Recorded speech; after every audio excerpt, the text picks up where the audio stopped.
سورہ توبہ آیت نمبر 21۔ اللہ تعالیٰ ان کا رب انہیں اپنی طرف سے رحمت کی اور اپنی رضا کی اور ان جنتوں کی خوشخبری دیتا ہے جن میں ان کے لیے ہمیشہ نعمتیں ہیں۔ اور آیت نمبر 22 میں اللہ تعالیٰ فرماتے ہیں وہ ان میں ہمیشہ ہمیشہ رہیں گے، بے شک اللہ ہی کے پاس بڑا اجر ہے، یعنی ان کو بڑا ریوارڈ تو اللہ ہی کے پاس سے ملے گا، اللہ ہی کے پاس ملا جائے۔ آیت نمبر 23 میں اللہ تعالیٰ فرماتے ہیں اے ایمان والو، تم اپنے باپ دادا اور بھائیوں کو بھی دوست نہ بناؤ اگر وہ ایمان پر کفر کو محبوب رکھتے ہوں۔ اگر تمہارے باپ دادا آپ تمہارے بھائی بندو بھی اگر ایمان نہیں لاتے، مشرک ہیں اور اللہ کفر کو محبوب رکھتے ہیں، تو ان کو بھی دوست مت بناؤ۔ اور تم میں سے جو شخص بھی انہیں دوست رکھے گا تو وہی لوگ ظالم ہیں، یعنی جو ان کو اپنے بھائی بندو کو کافر ہے تو بھی دوستی بنائے گا، دوست رکھے گا، وہ ظالم ہے، ظالم ہوگا۔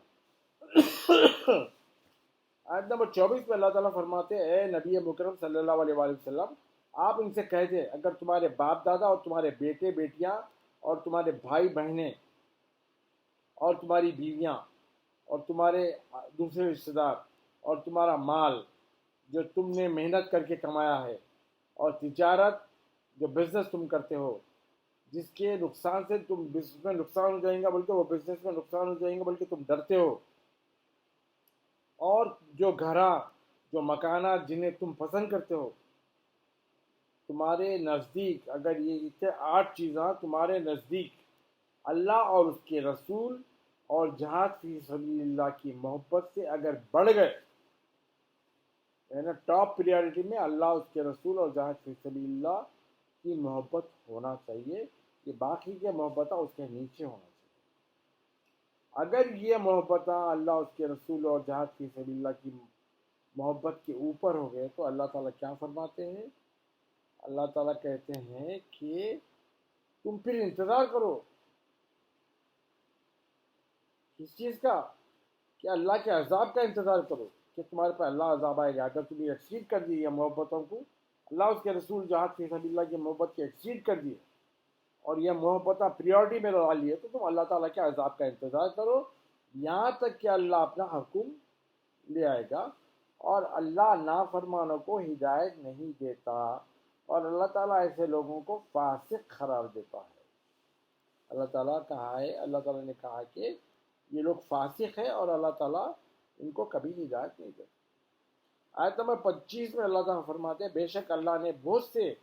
پلیسز میں تمہاری مدد کی، بہت ساری جگہ پہ، بہت سارے ایونٹس پہ، بہت سارے ڈفرینٹ ٹائم پیریڈس میں اللہ تعالیٰ نے تمہاری مدد فرمائی، اور اسپیشلی ہنین جنگ ہو رہی تھی، جنگ ہنین ہے، وہ جنگ چل رہی تھی، اس میں بھی ہنین کے دن جب تمہاری مین پاور افرادی خود یعنی مین پاور بہت زیادہ تھی اور تم کو اپنے مین پاور کے اوپر بہت پراؤڈ آ گیا تھا، پھر وہ کثرت میں تمہیں کچھ بھی نفع نہ دے سکے، تمہارا مین پاور زیادہ رہنے کے باوجود وہ تمہارے کو کوئی بینیفٹ نہیں پہنچا سکا، اور زمین باوجود اس کے وہ فراخی رکھتی تھی، یعنی زمین اتنی اوپن تھی،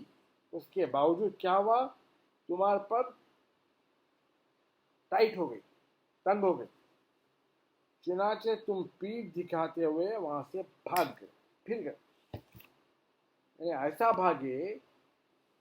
کہ ہنین میں تم 12,000 کی آرمی تھی تمہارے پاس، وہ 12,000 کی آرمی میں تم کو بہت پراؤڈ تھا، اس کے باوجود تم کیا کرے؟ اللہ تعالیٰ وہ دشمن اتنا اسٹرانگ ہو گیا کہ وہ زمین تمہارے لیے تنگ پڑ گئی اور تم سے وہاں پیٹھ دکھا کے وہ جنگ چھوڑ کے تم بھاگ گئے۔ پھر آیت نمبر 26 میں اللہ تعالیٰ فرماتا ہے پھر اللہ نے اپنے رسول پر اور ایمان والوں پر دل میں سکون یعنی رحمت نازل فرمائی،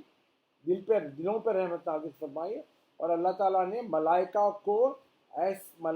کے فورسز اتارے آسمان سے جنہیں تم نہ دیکھ نہیں سکے، اور اس دن ان لوگوں کو عذاب دیا، یعنی جو کفار تم سے لڑنے آئے تھے ان کو عذاب دیا اللہ تعالیٰ، اور یہی کافروں کی سزا ہے۔ ملائکہ کا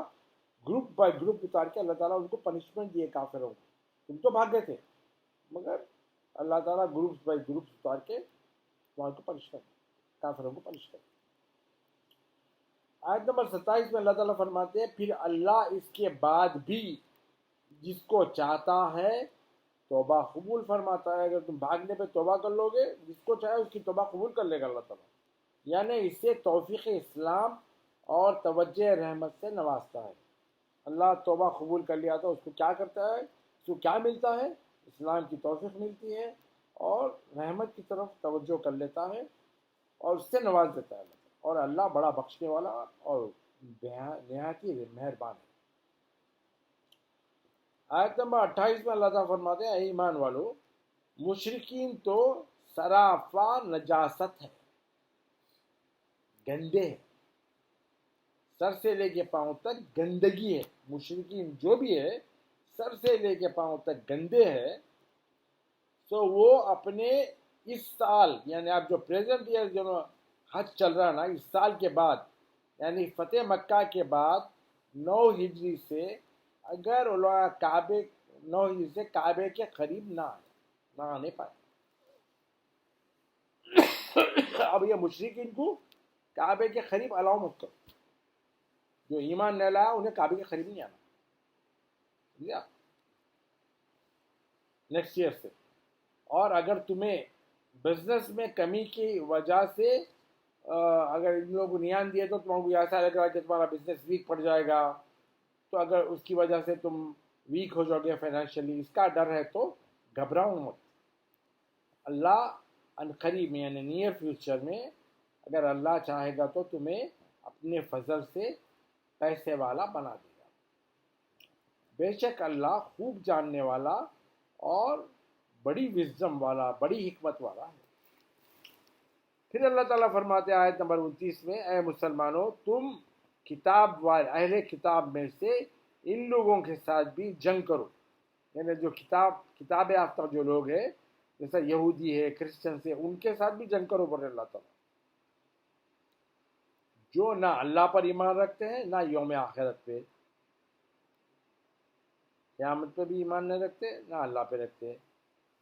اور نہ ان چیزوں کو حرام جانتے ہیں جنہیں اللہ اور اس کے رسول نے حرام قرار دے دیا ہے۔ اس کو اللہ اس کا رسول حرام ہے بول کے بول دیا، وہ چیزوں کو بھی وہ لوگ حرام نہیں مانتے، اور نہ ہی دین حق اللہ کا دین یعنی اسلام کو ایکسیپٹ کرتے ہیں، یہاں تک کہ وہ حکم اسلام کے سامنے یعنی اللہ کے آرڈر کے سامنے تابع و مغلوب ہو کر اپنے ہاتھ سے خراج ادا کر دیں، یعنی یہاں تک کہ جب تک ان سے لڑو، سمجھے آپ کیا بولے اللہ تعالیٰ؟ ان لوگوں کے ساتھ بھی جنگ کرو، ان سے لڑو جب تک کہ یہ تابع ہو جائے، آپ کے انڈر میں آ جائے لوگ، اور کیپچر ہو کے وہ اپنے ہاتھ سے خراج یعنی ہم اس کو ایکسیپٹ کر لیا، اور کیا ہے جب تک وہ اعلان نہ کر دے، جب تک ان سے جنگ کرتا ہے۔ آیت نمبر 30 میں اللہ تعالیٰ فرماتے ہیں اور یہودیوں نے کہا عزیر علیہ السلام اللہ کے بیٹے ہیں، اور کرسچنس نے کہا عیسیٰ علیہ السلام اللہ کے بیٹے ہیں۔ یہ ان کا فضول یعنی بکواس بات ہے، ان کی طرف سے یہ بکواس لغو اس کو بولتے ہیں، جو ویسٹ ٹاکنگ ہے، جو اپنے منہ سے نکالتے ہیں، اور یہ ان لوگوں کا مطلب ان لوگوں کی باتیں ہیں، باتوں سے مشابہت یعنی اس جیسے مشابہت یعنی سملیرٹی کے ساتھ اس جیسے کے ساتھ اختیار کرتے ہیں جو ان سے پہلے کفر کر چکے تھے۔ اللہ انہیں ہلاک کرے، یہ کہاں بہکے پھرتے ہیں۔